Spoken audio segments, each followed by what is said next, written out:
A member of the Communist Party was convicted under a federal law that criminalized being an active member of an organization that advocated to overthrow the government.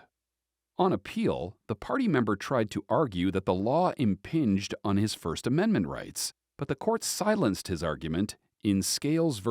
United States. Junius Scales was a member of the Communist Party. Specifically, Scales was the chairman for the North and South Carolina districts. In his role, Scales recruited members and educated members about communism, including sharing literature about communism. Some of Scales' statements and the materials that he distributed stated that the communists' goals couldn't be realized unless the working class began a violent revolution.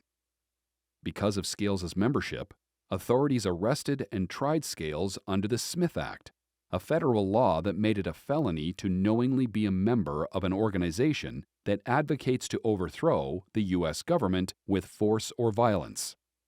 At trial, the judge instructed the jury about the Smith Act. Pursuant to these instructions, the jury considered whether the Communist Party advocated to violently overthrow the U.S. government as soon as possible. Also, the jury considered whether Scales was an active member of the Communist Party and, as part of his membership, worked toward successfully overthrowing the government. The jury convicted Scales.